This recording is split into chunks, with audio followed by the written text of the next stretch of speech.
Bon, avec votre compréhension et permission, je voudrais faire l'intervention aujourd'hui en français, si ça va. C'est bien comme ça? Je peux poursuivre en français? Ça va? Bon, la prière, c'est ceci.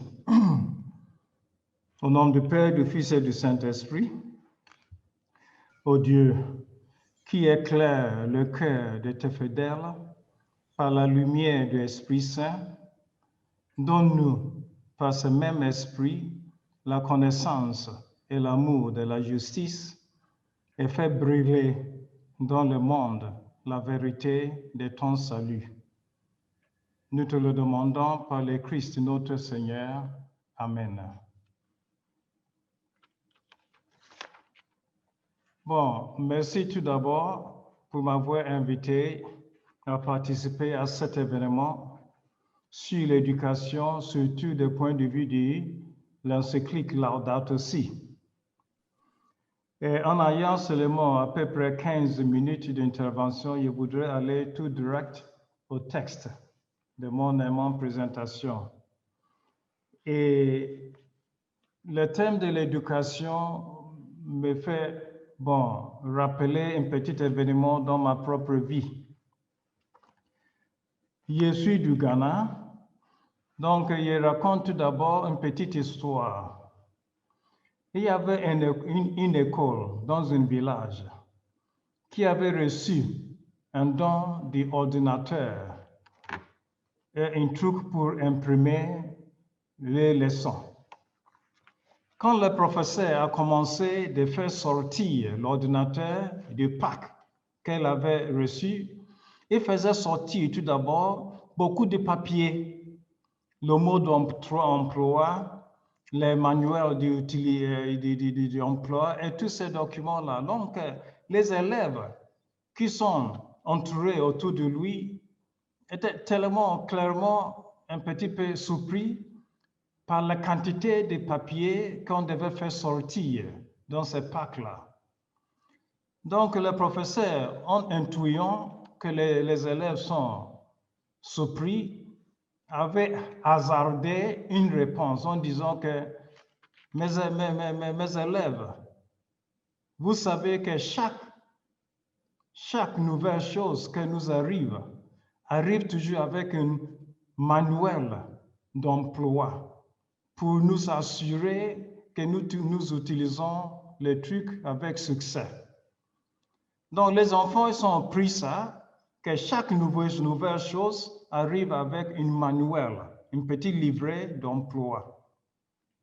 Donc, ces journées-là, après l'école, un des élèves est allé chez lui à la maison et en arrivant à la maison, il avait trouvé sa mère avec un nouveau bébé. Et ayant trouvé la mère avec un nouveau bébé, il a commencé à chercher les papiers qu'il avait accompagné ces nouvelles choses-là. Et certainement, il n'a rien trouvé. Donc, le lendemain, à l'école, la première chose qu'il avait fait est de demander au professeur, professeur, c'est toutes les nouvelles choses arrivent avec un papier, un mode manuel d'emploi.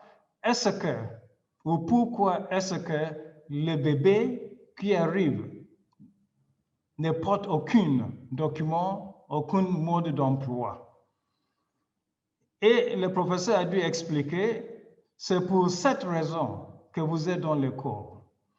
Parce que l'être humain n'arrive pas dans le monde avec le mode d'emploi, avec le document. Il reçoit leurs documents, leur mode d'emploi de la société, de la nation et des groupes, les cultures dont il fait partie.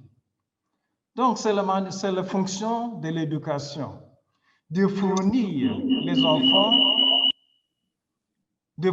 les enfants et les bébés avec un manuel d'emploi, un mode d'emploi. Avec cette petite histoire-là, je voudrais commencer maintenant ma petite contribution à cet événement en partageant une petite réflexion sur pourquoi l'éducation à l'écologie intégrale constitue un objectif majeur dans la conversion écologique, dans l'encyclique Laudato Si. Donc, le rôle de l'éducation à l'écologie intégrale. Comme vous savez peut-être, l'appel à une écologie intégrale requiert de la part de tous les acteurs et décideurs économiques, politiques, culturels et religieux de chercher des solutions intégrales et qui prennent en compte les interactions des systèmes naturels entre eux et avec les systèmes sociaux. Il n'y a pas deux crises séparées, l'une environnementale et l'autre sociale, mais une seule et complexe crise socio-environnementale. Les possibilités de solutions requièrent une approche intégrale pour combattre la pauvreté, pour rendre la dignité aux exclus et simultanément pour préserver la nature. Donc, après cette introduction-là, je voudrais tout présenter des petites affirmations majeures de l'encyclique et après ça, proposer un manuel, une forme, module de faire cette expérience d'éducation dans l'encyclique. Donc, la première affirmation que je voudrais faire, c'est que c'est sur l'urgence d'une pensée et l'urgence d'un engagement pour une écologie intégrale. Cette urgence n'est pas séparée d'une réflexion et d'une considération de la dignité humaine et de la justice sociale. Elle y participe en renouvelant la pertinence d'une pensée sociale inspirée de la mémoire biblique et de l'évangile de Christ. C'est donc une même visée spirituelle, théologique et éthique qui se déploie dans ce lien entre dignité humaine, justice sociale et écologique. La deuxième observation ou affirmation de l'encyclique Laudato Si, c'est la nécessité d'une analyse critique sur notre mode de développement contemporain. Placé sous le double signe d'une intensification des rythmes de vie et d'une technologie liée aux acteurs financiers qui prétendent être l'unique solution au problème et résout parfois un problème en ne créant une autre, c'est une chose à dénoncer. Cette analyse se doit de prendre en considération les cultures des déchets, le climat est un bien commun, l'épuisement des ressources naturelles et en particulier de l'eau et la perte de la biodiversité. En effet, le Pape François dit ceci là, les efforts des scientifiques et des techniciens qui essaient d'apporter des solutions aux problèmes créés par l'être humain sont louables et parfois admirables. Mais en regardant le monde, nous remarquons que ce niveau d'intervention humaine, fréquemment au service des finances et du consumérisme, fait que la terre où nous vivons devienne en réalité moins riche et moins belle, tandis qu'en même temps, le développement de la technologie et des offres. La troisième observation, c'est revenir à la source, c'est-à-dire à l'évangile, et ce que l'évangile dit sur la création. Le récit biblique de la création suggère que l'existence humaine repose sur trois relations fondamentales, intimement liées. La relation avec Dieu, avec les prochains et avec la terre. La brisure, c'est-à-dire péché, de ces relations trouve sa source dans la prétention à prendre la place de Dieu et dans le refus de nous reconnaître comme des créatures limitées. Il faut parler alors d'un lien de communion entre les êtres humains et de partage des fruits de la terre entre nous et entre tous. Le pape François nous le dit de nouveau, le sentiment d'union intime avec les autres êtres de la nature ne peut pas être réel si en même temps il n'y a pas dans le cœur de la tendresse, de la compassion et de la préoccupation pour tous les autres êtres humains. C'est l'ouverture alors du cœur qui rend possible la communion universelle entre toutes les créatures. En revanche, le mauvais traitement, la violence et la cruauté envers les autres créatures finissent toujours par toucher les autres êtres humains. Cela implique la subordination de la propriété privée à la destination universelle des biens. Il faut de même coup parler d'un droit universel à l'usage comme principe premier de tout l'ordre éthico-social. Il faut aussi le regard de Jésus dit les relations partenaires de Dieu à l'égard de toutes les créatures. Et il rappelle que chacune d'elles est importante à ses yeux. Troisièmement, la parole de Dieu est créatrice, mais cette parole se fait chair et rejoint toute créature en les enveloppant mystérieusement dans la force de sa résurrection et en l'orientant vers les destins de plénitude à la fin du temps. La quatrième observation à faire avant d'aborder la question de l'éducation, c'est ce que nous sommes appelés à vivre et à faire. Interroger radicalement le paradigme technocratique, passer du mensonge d'une disponibilité infinie des biens des planètes qui conduit à la presser jusqu'aux limites et même au-delà de la limite à un autre type de progrès, plus sain, plus social et plus intégral.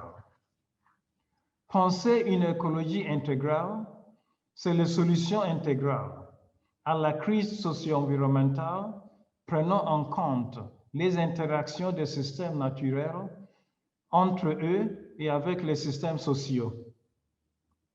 Cette démarche intégrale vise à combattre la pauvreté pour rendre la dignité aux exclus et simultanément pour préserver la nature. Troisièmement, vivre une spiritualité de la création, c'est la spiritualité chrétienne qui propose une croissance pour la sobriété et une capacité de jouir avec peu. Il s'agit d'une paix intérieure qui s'appuie sur la préservation de l'écologie du bien commun.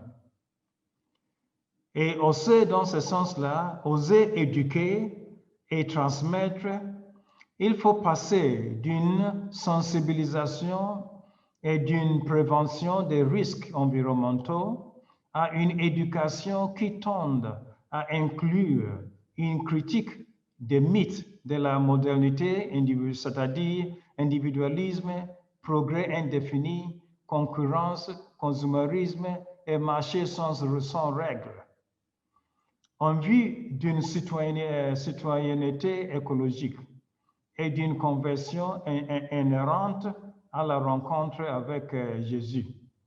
Rencontre et souci de l'autre dans sa fragilité, protection de l'œuvre de Dieu et réconciliation entre nous. En disant tout ça, ça nous introduit alors à les grandes exigences et pertinences de la thème de l'éducation. Et les Laudato aussi parle de l'éducation à deux choses, à l'écologie intégrale et à la citoyenneté écologique. Parce que quand l'encyclique nous invite à une conversion écologique, le Saint-Père dit que la conversion écologique n'est pas possible sans motivation. Et la motivation devient le rôle de l'éducation. En prêtant à la population une bonne éducation devient la motivation ou bien la base d'une motivation pour une conversion écologique. Donc, qu'est-ce qu'avait dit l'éducation à l'écologie intégrale? L'éducation à l'écologie intégrale trouve son inspiration essentielle dans la mémoire des pratiques ancestrales et populaires pour lesquelles les générations passées et les communautés humaines les plus pauvres, ils ont appris à dialoguer avec les ressources naturelles, c'est-à-dire l'eau, les saisons, les espèces végétales et les animaux. Il y a donc un lien fort entre l'écologie intégrale et mémoire culturelle.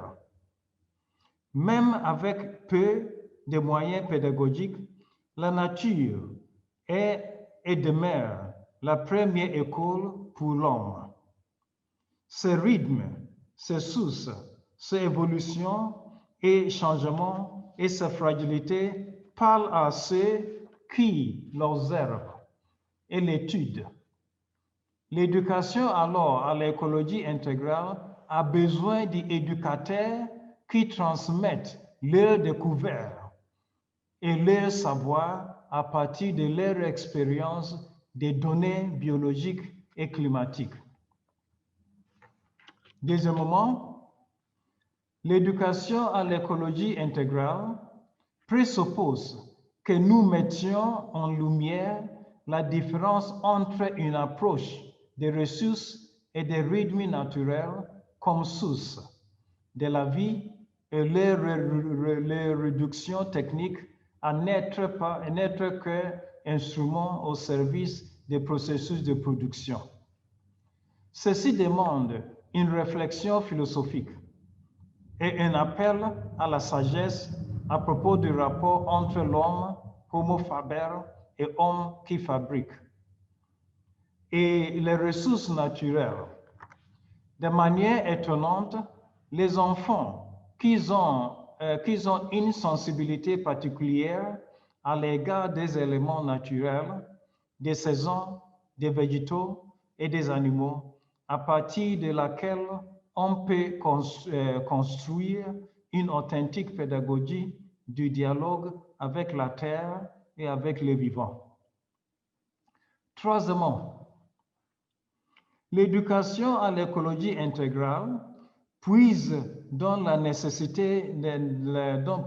nécessaire pensée du bien commun, dont les trois composantes essentielles sont la vie reçue, donnée et partagée, la terre reçue, cultivée et habitée, et la relation à l'autre, à soi et à Dieu. Il importe donc de penser un appel en réciprocité entre bien commun et éducation à l'écologie intégrale. Nous entendons ici le bien commun comme le bien pour la communauté humaine et les liens de solidarité avec ses membres.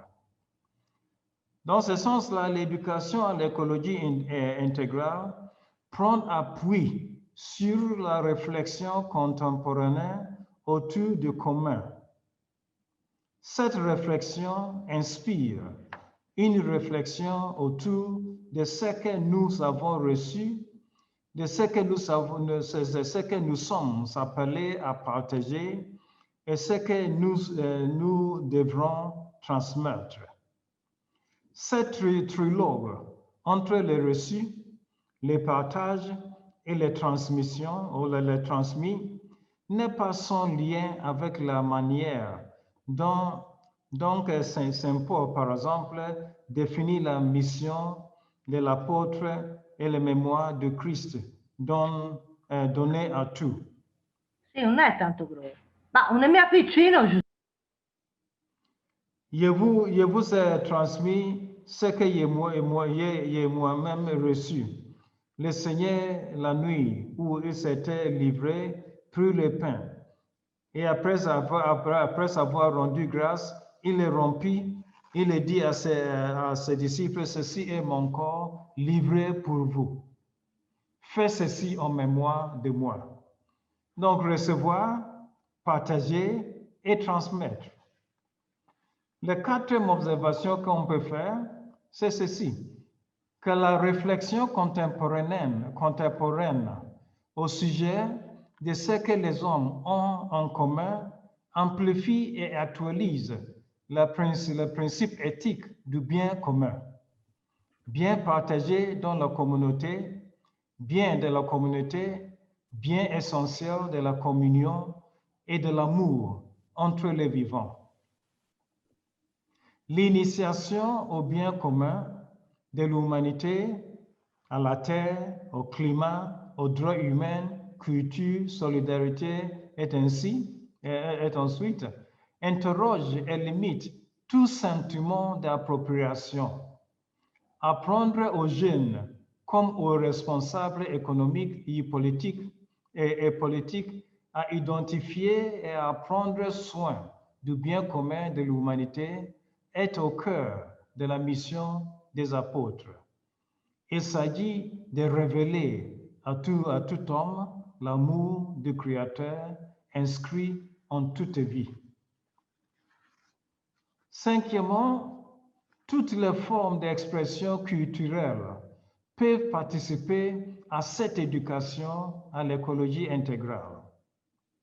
Le langage, la transmission des savoirs et des savoir-faire, la poésie, la musique, la danse, le théâtre, les peintures, le cinéma, les sculptures, les jardinages, la cuisine, les arts et la médecine et du soin, car chacune des approches artistiques contribue à éclairer les rapports du donner et du recevoir, qui est au cœur du lien entre l'homme et l'environnement naturel, et les rapports sociaux entendus comme un rapport d'échange. L'éducation à l'écologie intégrale fait en dialogue la connaissance des vivants, biodiversité, complémentarité, etc., les expressions culturelles, c'est-à-dire particulièrement les mémoires communes qui célèbrent chacune à leur manière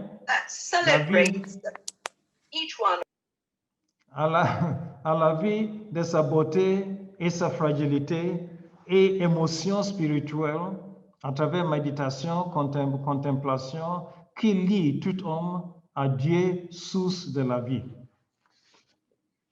Sixièmement, la tradition chrétienne même, dès les premiers siècles des témoignages apostoliques et plus particulièrement dans les rencontres des cultures méditerranéennes, a affirmé conjointement la capacité de tout homme à découvrir en lui la force douce de la parole créatrice et à faire un chemin de réconciliation avec Dieu, avec l'autre vivant et avec lui-même. Il convient alors de penser l'éducation à l'écologie intégrale comme un chemin de réconciliation, de pardon, de soins et d'unité de l'être. Cette éducation, qui rejoint certains rites religieux ancestraux, du soin de la terre, mer, des arbres et de l'eau, mais aussi de la pratique de l'hospitalité mutuelle et de partage, est une éducation au bonheur simple de la découverte et de la rencontre. Septièmement, pour dernièrement, l'éducation à l'écologie humaine, sous sa forme didactique, économique et artistique, doit conduire tous les habitants de la planète à devenir des messagers de la sauvegarde de la maison commune. Cela se traduira notamment par des activités de conseil en écologie intégrale auprès des acteurs, producteurs et décideurs, des propositions, des parcours, de sagesse et de soins initiés par une écologie spirituelle, des dialogues intergénérationnels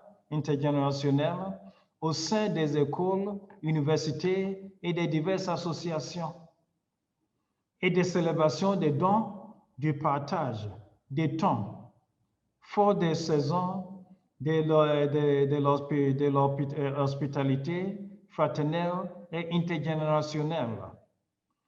Les rapports alors à la terre, à habitat partagé entre tous les vivants, rapportent à l'autre frère et étranger devenu frère, et rapport à soi-même, corps, souffle et désir, et besoin de la parole afin que s'accomplissent les germes de vie déposés par le Créateur dans une création qui gémit dans les douleurs de l'enfantement. Tout ça nous conduit à savoir valoriser et mettre beaucoup d'emphase sur les devoirs de l'éducation, les devoirs d'éduquer soit les jeunes à l'écologie intégrale ou bien même ceux qui sont déjà âgés à la pratique de l'écologie intégrale de telle façon que la terre, la maison commune peut être sauvegardée et peut être gardée. Merci alors pour votre attention. Merci de nouveau pour l'intervention, pour l'invitation à intervenir, à partager ces petites pensées-là. Merci.